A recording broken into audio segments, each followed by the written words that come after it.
الشيطان الرجيم بسم الله الرحمن الرحيم قال الله تعالى في كلامه المجيد ما آتاكم الرسول فخذوه وما نهاكم عنه فانتهوا صدق الله العظيم وبلغنا رسوله النبي الكريم الرؤوف الرحيم إن الله وملائكته يصلون على النبي يا أيها الذين آمنوا صلوا عليه وسلموا تسليما اللهم صل على سيدنا وحبيبنا محمد وبارك وسلم عليه الصلاة والسلام عليك يا رسول الله وعلى آلك وأصحابك يا رحمة للعالمين. عزیزان محترم، اللہ رب العزت کی توفیق سے حضور نبی اکرم صلی اللہ علیہ وبارک وسلم آپ کی خصوصی توجہات کے لیے اللہ تعالیٰ نے ہم سب کو جمعے کا مبارک دن نصیب کیا. دعا ہے کہ اللہ تعالیٰ ہماری حاضری کو اپنی بارگاہ میں شرف قبولیت عطا فرمائے. میری اور آپ کی زندگی کی جو سانسیں باقی رہ گئی ہیں اللہ تعالیٰ ان سانسوں کو اپنی بندگی میں حضور علیہ الصلوۃ والسلام کی محبت میں بسر کرنے کی توفیق عطا فرمائے. آج کی ہماری گفتگو کا عنوان گزشتہ جتنے بھی دو عنوان گزرے کہ بچوں کی تربیت کے حوالہ سے اپنی تربیت کے حوالہ سے اسی سلسلہ میں ایک پہلو بچوں کی تربیت کا یہ ہے کہ اپنے بچوں کے سامنے سیرت نبویہ صلی اللہ علیہ وبارک وسلم کے مختلف واقعات بیان کر کے ان واقعات کے اندر مختلف اسباب جو نکلے ان اسباب کو بچوں کے ذہنوں کے اندر راسخ کیا جائے. نبی کریم صلی اللہ علیہ وسلم جب کسی صحابی سے گفتگو کر رہے ہوتے اور اس کے جواب میں صحابہ کرام رضوان اللہ علیہم اجمعین کی کیفیت یا کوئی ایسا واقعہ جو حضور علیہ الصلوۃ والسلام کی سیرت سے متعلق تو گفتگو کا انداز اپنا کر اپنے بچوں کے ساتھ شام کو بیٹھ کر یا کوئی بھی ایسا وقت متعین کر کے نبی کریم صلی اللہ علیہ وسلم کی سیرت سے اصول اخذ کر کے بچوں کی رہنمائی کرنا. آج کی ہماری گفتگو اس کا ایک عملی نمونہ آپ کے سامنے پیش کرنا ہے کہ واقعہ سنا کر کس انداز کے ساتھ بچوں کی تربیت کی جاتی ہے.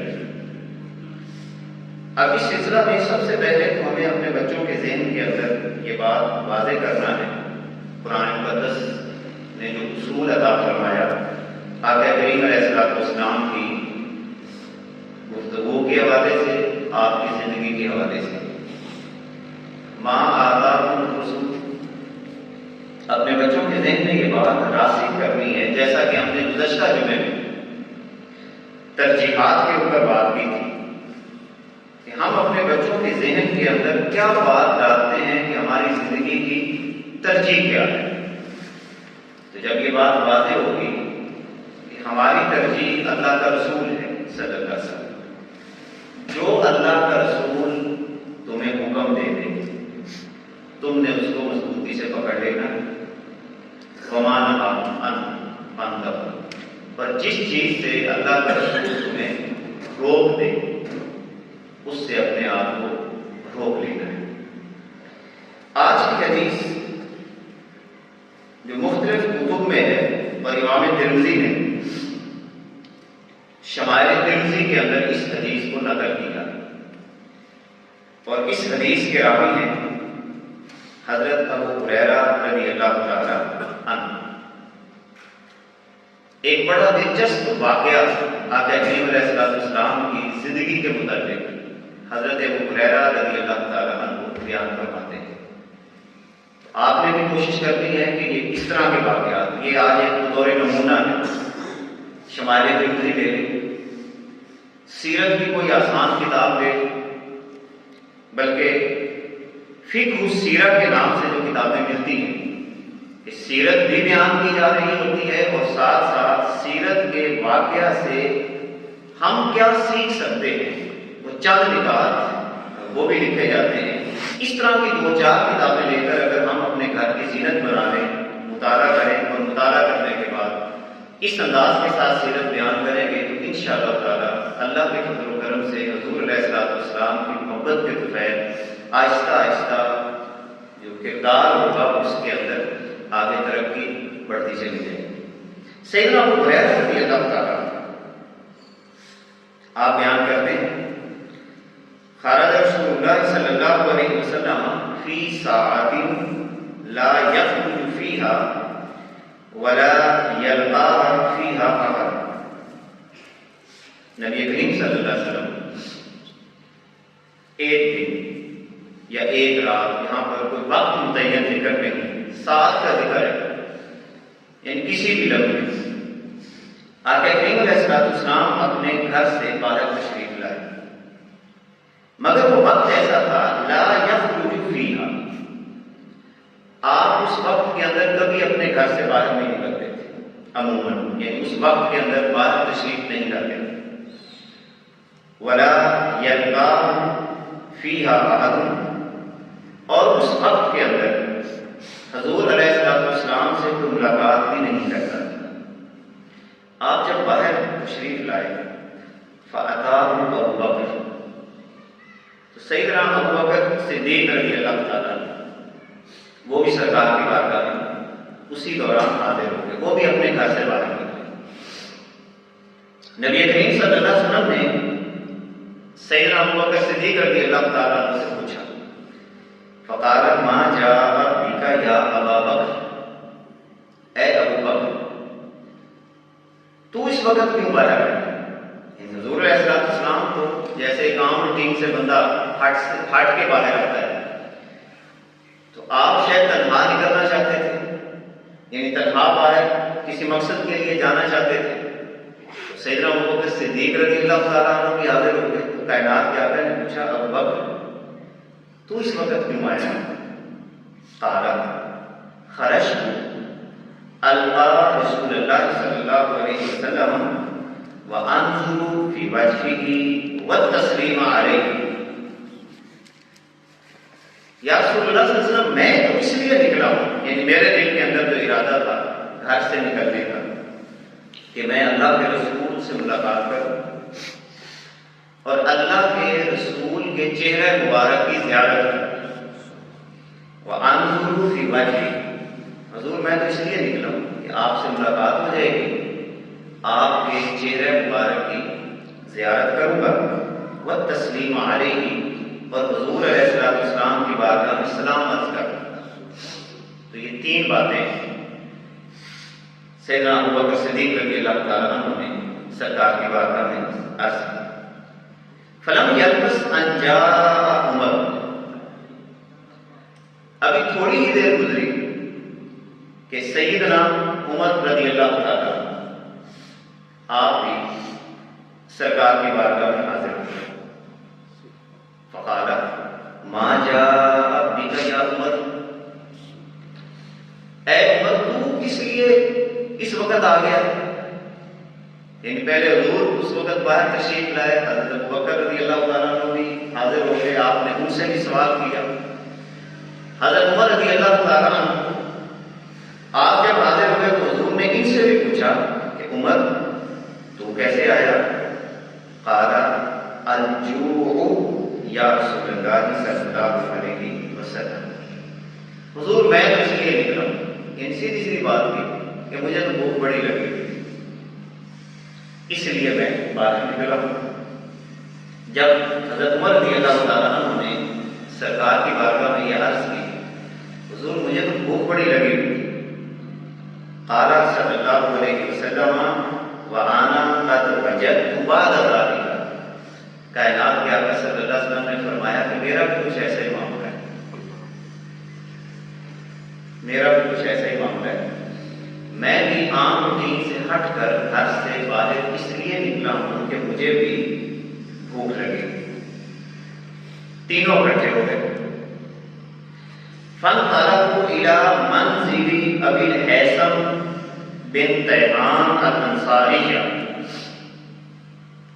تینوں مل کر حضرت ابو ہیثم بن تیہان الانصاری رضی اللہ تعالیٰ وہاں پر تشریف لے گئے۔ وَكَانَ رَجُلًا كَثِيرَ النَّخْلِ وَالشَّعْرِ، یہ جو صحابی تھے حضرت ابو ہیثم، ان کا جو باغ تھا، ان باغ میں کچھ زیادہ تھے، ان کھجوروں کے جو درخت تھے، کثیر النخل، کھجوروں کے درخت بھی ان کے پاس تھے، زیادہ تھے، اور ساتھ ساتھ یہ تھا وشاء، اور بکریاں بھی تھیں۔ تو کائنات کے آقا صلی اللہ علیہ وسلم کا ایک مزاج یہ بھی تھا کہ آپ اپنے صحابہ کے ساتھ بے تکلف بھی ہوتے تھے، یعنی بعض صحابہ کے ساتھ آقا کریم علیہ السلام آپ تشریف لے جاتے تھے اور کھانا تناول بھی فرماتے، دعوت بھی قبول کرتے، یعنی ایسا نہیں ہے کہ آقا کریم علیہ السلام محض مروتاً کوئی چیز کسی چیز کا اظہار نہ کرتے، جیسے حضرت عمر کے سامنے کائنات کے آقا صلی اللہ علیہ وسلم نے واضح لفظوں میں یہ بات فرما دی کہ مجھے بھی بھوک لگی ہوئی ہے۔ اس بات سے جو ہمیں ایک اندازہ ہوتا ہے کہ جو آپ کے ساتھی ہوں، جو آپ کے دوست ہوں، اگر آپ ان کو اپنی حقیقت واضح کرتے ہیں کہ مجھے یہ مسئلہ ہے، مجھے یہ تمام پرابلم ہے، تو اس میں کوئی حرج کی بات نہیں ہے، جیسا کہ حضرت ابو بکر رضی اللہ تعالیٰ عنہ نے بھی دل کی بات کر دی، حضرت عمر رضی اللہ تعالیٰ عنہ نے بھی دل کی بات کر دی، اور خود حضور علیہ السلام نے بھی واضح کیا، اور سارے کے سارے مل کر چلے گئے حضرت ابو ہیثم کے پاس۔ جب ان کے گھر گئے، لیکن ایک تھا کہ ولم یکن لہ خادم، حضرت ابو ہیثم کے پاس کھجوروں کے درخت تھے اور اسی طرح بکریاں بھی تھیں، مگر ان کا کوئی خادم نہیں تھا، ان سارا کام خود کرتے تھے، کھیتی باڑی کا کام بھی خود کرتے تھے، اور بکریاں وغیرہ چرانا اور یہ سارے معاملات وہ خود ہی کیا کرتے تھے۔ جب سرکار دو صلی اللہ علیہ وسلم وہاں پہ تشریف لے گئے، فلم یجدوا، تو وہاں پر گھر کے اندر حضرت ابو ہیثم نہیں تھے۔ فقالوا لابراہیم، نبی کریم صلی اللہ علیہ وسلم نے اور صحابہ نے ان کی بیوی سے پوچھا، ام ہیثم سے، این صاحبک، این صاحبکی، تمہارا شوہر کدھر ہے؟ فقالت، تو انہوں نے آگے سے عرض کی، انطلق یستعذب لنا الماء، وہ باہر نکلے ہیں اور ہمارے لیے میٹھا پانی دینے کے لیے گئے، یعنی گھر کے اندر پانی نہیں ہوگا تو حضرت ابو ہیثم جو تھے وہ گھر کا پانی بھرنے کے لیے باہر گئے۔ اب دیکھیں تمام اس مکالمے کے اندر جو زندگی کے آداب مختلف قسم کے آتے ہیں کہ آقا کریم علیہ السلام گھر گئے، ان کی زوجہ سے پوچھا، زوجہ نے آگے سے اپنے شوہر کے بارے میں بتایا کہ وہ بازار سے یا باہر سے کہیں سے وہ ہمارے لیے میٹھا پانی لینے کے لیے گئے۔ اس کا مطلب یہ ہوا کہ گھر کی ذمہ داریاں بھی وہ خود سنبھالتے تھے، یعنی باغات کا کام بھی خود کرتے تھے، بکریاں بھی چراتے تھے، اور اپنے گھر کی ذمہ داریاں جو تھیں وہ بھی ساری کی ساری خود سر انجام دیا کرتے تھے، کیونکہ کوئی خادم نہیں رکھا ہوا۔ پھر کیا ہوا؟ فلم یلبثوا ان جاء ابو ہیثم بقربۃ یذبحها، اسی دوران ابو ہیثم بھی آ گئے اور ان کے پاس وہ پانی کا بشیزہ ہے جس کے اندر وہ پانی لے کر آئے، اور انہوں نے دیکھا کہ سرکار تشریف لائے ہوئے، حضرت ابوبکر بھی ہیں، حضرت عمر بھی ہیں، انہوں نے فوراً اپنا بشیزہ رکھا اور لفظ بڑے پیارے حدیث پاک کے، ثم جاء یلتزم النبی صلی اللہ علیہ وسلم ویفدیہ بابیہ وامہ. اللہ مشکیزہ رکھا اور دوڑ کر حضور علیہ السلام کے ساتھ چمٹ. حضور آپ تشریف لے آئے, ہمارے گھر میں آپ آ گئے, حضرت ابوبکر بھی ہیں, حضرت عمر بھی ہیں, اور جا کے چمٹ گئے اور ساتھ عرض کی میرے ماں باپ آپ پہ قربان ہو, حضور میری ماں آپ پہ قربان ہو, میرا باپ آپ پہ قربان ہو, آپ ہمارے گھر تشریف لائے. اللہ, یعنی یہ احساس نہیں دلایا. یہاں سے جو بات ثابت ہوتی ہے کہ خدا نہ خواستہ ایسا انداز اختیار کرنا کہ حضور کھانے کے لیے آئے ہیں یا کسی اور مقصد کے لیے آئے ہیں, بلکہ اپنی خوش قسمتی سمجھی کہ سرکار میرے گھر میں تشریف لے آئے. اس سے یہ سبق ملتا ہے کہ جب کوئی نیک اور صالح آدمی اپنے کسی کام کی وجہ سے بھی آپ سے ملاقات کرے یا آپ کے پاس آئے تو اس کو یہ احساس نہ دلائیں کہ وہ کام کی وجہ سے آیا ہے, بلکہ ایسا انداز اختیار کریں کہ آپ یہ احساس دلائیں کہ میری خوش قسمتی ہے کہ آپ نے اس کام کے لیے میرا انتخاب کر دیا. وہ بڑے خوش ہوئے کہ آقا کریم علیہ السلام ہمارے گھر میں تشریف لے آئے.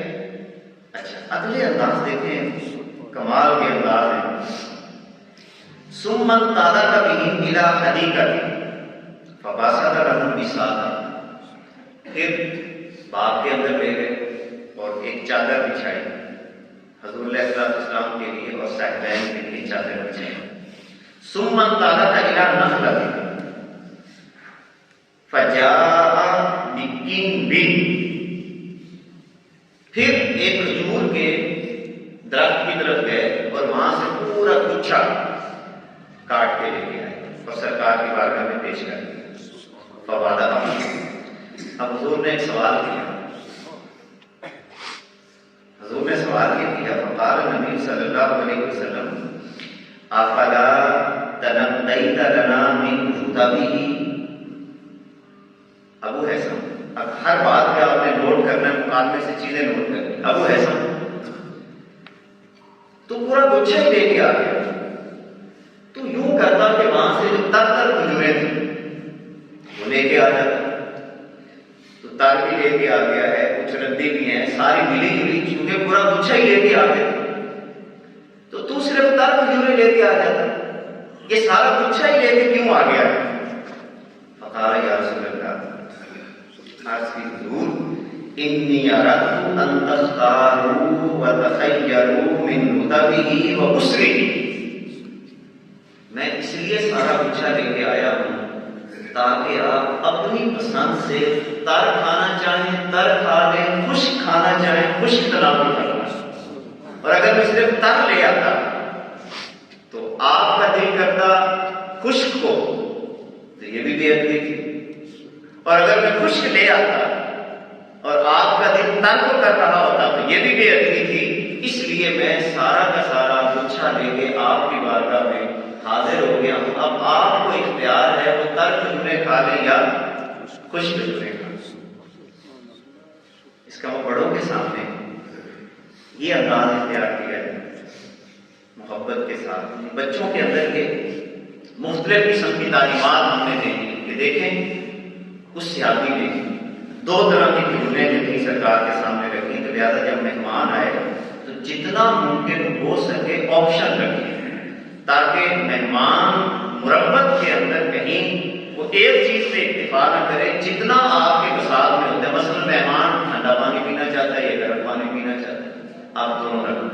اب مہمان کی مرضی ہے کہ وہ ٹھنڈا پی لے یا گرم پی لے, تو آپشن جو ہے یہ سامنے رکھنا, اس کا مطلب ہے کہ اس واقعے سے ہمیں یہ بھی ایک چیز اخذ ہوتی ہے.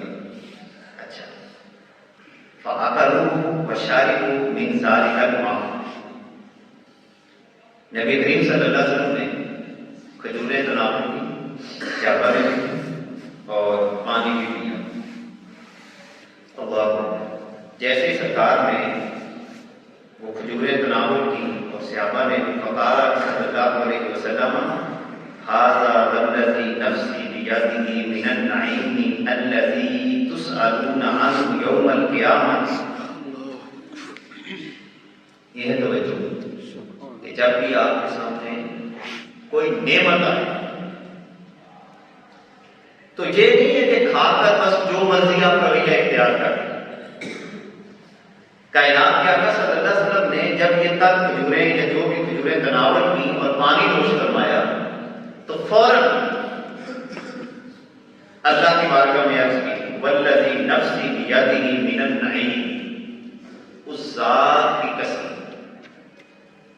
جس کے قبضہ قدرت میں یہ نعمتیں، اللہ، اس ذات کی قسم جس کے قبضہ قدرت میں یہ نعمتیں ہیں اور اس نے یہ نعمتیں عطا کی، الذی تسألون عنہ یوم القیامہ، قیامت کے دن ان نعمتوں کے بارے میں سوال کیا جائے.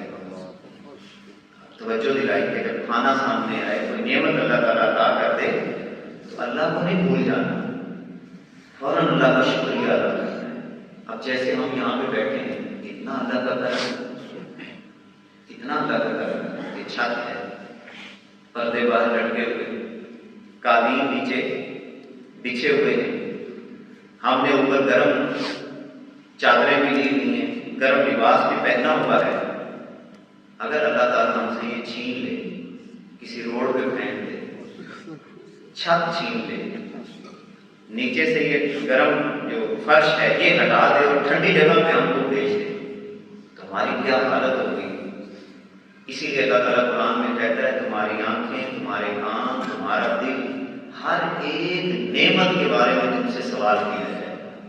اب یہاں پر یعنی یہ بچوں کو بتانا ہے اور ہمارے لیے بھی ہے، صرف بچوں کو تو نہیں بتانا. کہ دیکھیں حضور علیہ السلام نے پھر 3 نعمتوں کا ذکر بھی کیا، ظل بارد و رطب طیب، کہ ظل بارد سایہ ہمیں مل گیا، ٹھنڈا سایہ مل گیا، تارہ کھجوریں مل گئی، ٹھنڈا پانی مل گیا، اور کیا چاہیے. حضور علیہ السلام نے اللہ تعالیٰ کا شکریہ ادا کیا. فن تعالیٰ کا ابو الحیثم، اب ابو الحیثم گھر جانے لگے، لیسنا لہم طعاما، تاکہ حضور علیہ السلام کے لیے کھانا بنایا جا سکے. فقال نبی صلی اللہ علیہ وسلم لا تذبحن ذات درب، کائنات کے آقا نے فرمایا اے ابو حیثم دودھ دینے والی بکری کو ذبح نہ کرنا.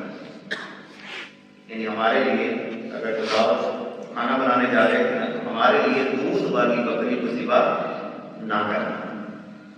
فذبح لهم مناتا وجديا، حضرت ابو حیثم نے 1 سال یا 1 سال سے چھوٹا جو جانور تھا وہ ذبح کیا.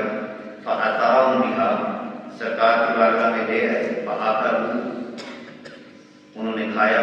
فقال صلی اللہ علیہ وسلم، یہ سارا معاملہ جب سرکار نے دیکھا، بڑی دلچسپ بات ہے، یہ سارا معاملہ جب سرکار نے دیکھا کہ ابو حیثم سارا کام خود کر رہے ہیں، پانی بھی خود لا رہے ہیں، خدمت بھی خود کر رہے ہیں، گھر کے کام بھی یہ سارے خود کرتے ہیں، تو سرکار دو عالم صلی اللہ علیہ وسلم نے پوچھا کہ کیا تیرے پاس کوئی خادم نہیں ہے کام کرنے کے؟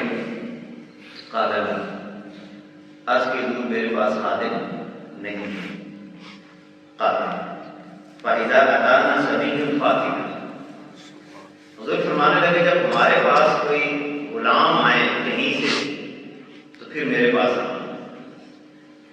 اس کا مطلب ہے حضور علیہ السلام ہمیشہ محبت کا جواب محبت سے دیا کرتے ہیں. جب کوئی غلام آئیں گے نا میرے پاس تو میرے پاس آ جائے. فأتي النبي صلی اللہ علیہ وسلم برأسیہ لیس معهما ثالث، حضور کی بارگاہ میں 2 غلام آئے. فأتاه ابو الحیثم، حضرت ابو حیثم سرکار کی بارگاہ میں حاضر ہوئے. فقال النبی صلی اللہ علیہ وسلم اختر منهما، سامنے 2 غلام کھڑے کر دیے. سرکار کو صلی اللہ علیہ وسلم نے فرمایا کہ ان 2 میں سے جو مرضی لے لے، ان 2 میں سے جو مرضی لے لے. وہی بات کہ انہوں نے بھی اختیار یہ کھلا دیا، اور سرکار دوست صلی اللہ علیہ وسلم نے بھی کیا فرمایا کہ ان دو میں سے جو مرضی لے لیں۔ مگر صحابہ کرام آداب رسالت کو سمجھتے تھے، انہوں نے یہ نہیں کہا کہ مجھے یہ چاہیے یہ چاہیے، عرض کی حضور اختر لی، جو آپ میرے لیے پسند کریں گے وہی میرے لیے بہتر ہوگا۔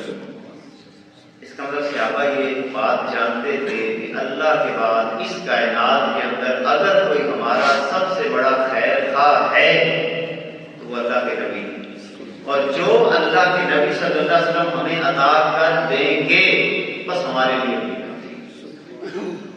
حضور علیہ السلام نے ان کے لیے جب غلام کی انتخاب کرنے لگے، ساتھ ایک جملہ بھی ارشاد فرمایا، ان المستشار مؤتمن، جس سے مشورہ لیا جاتا ہے وہ امین ہوتا ہے، لہذا مشورہ میں تمہیں ٹھیک دوں گا، خود ہذا، اس کو لے جا۔ حالانکہ وہ کمزور تھا، ایک تھوڑا سا موٹا تھا اور ایک تھوڑا سا کمزور تھا۔ کائنات کے آقا نے فرمایا اس کمزور کو لے جا، اب یہ تمہیں کیوں دے رہا ہوں؟ فَإِنِّي رَأَيْتُهُ يُصَلِّي، میں نے اسے نماز پڑھتے ہوئے دیکھا۔ اب اس کا مطلب ہے نماز والا جو ہے سرکار کی نظر میں ہوتا ہے۔ اس سے یہ بات پتہ چلی کہ جو نماز والا ہوتا ہے وہ سرکار کی نظر میں ہوتا ہے۔ مگر ساتھ سرکار نے ایک نصیحت فرما دی، وَاسْتَوْصِ بِهِ مَعْرُوفًا، مگر میں تمہیں ایک نصیحت کرتا ہوں، چونکہ یہ نمازی ہے تو اس کے ساتھ اس نے سلوک کرنا۔ یہ بات تو یہاں تک ہو گئی۔ اب آخری بات، فن تعالیٰ کا ابو الحسن حضرت ابو الحسن گھر اپنی بیوی کے پاس ہے، فأخبرها بقول رسول اللہ صلی اللہ علیہ وسلم، اور ساری بات بتائی کہ میں حضور کے پاس گیا، حضور علیہ السلام نے مجھے یہ خادم دیا اور وہ یہ نماز بھی پڑھتا ہے۔ تو انہوں نے آگے سے کہا بیوی نے کہ حضور نے کیا کوئی نصیحت دی یا کی تھی اس کے بارے میں؟ تو ابو حسن کہتے ہیں ہاں، حضور نے فرمایا تھا کہ اس غلام کے ساتھ اس نے سلوک کر، نوکر کی ضرورت ہو۔ مگر بیوی اب کیا کہتی ہے؟ بیوی کہتی ہے کہ اچھا حضور نے یہ فرمایا کہ جملہ بڑا نوٹ کرنے والا کہ حضور نے یہ فرمایا تھا کہ اس کے ساتھ اس نے سلوک کرنا ہے، تو پھر سن میرے شوہر، اس کے ساتھ اس نے سلوک کی سب سے بہترین صورت یہ ہو سکتی ہے کہ تو اس کو آزاد کر۔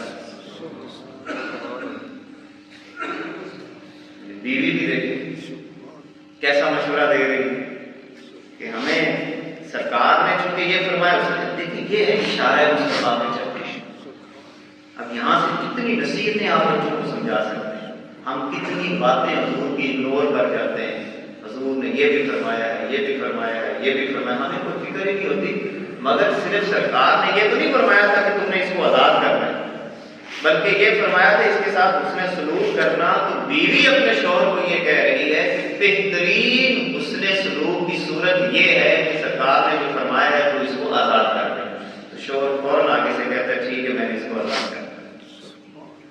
اب سرکار کی بارگاہ میں جب یہ بات پیش ہوئی، سرکار بڑے خوش ہوئی اور ایک جملہ ارشاد فرمایا، ان اللہ لم یبعث نبیا ولا خلیفۃ الا وله بطانۃ تأمره بالمعروف وتنهى عن المنکر وبطانۃ لا تعلوه خبالہ ومن یوق بطانۃ السوء فقد بغی۔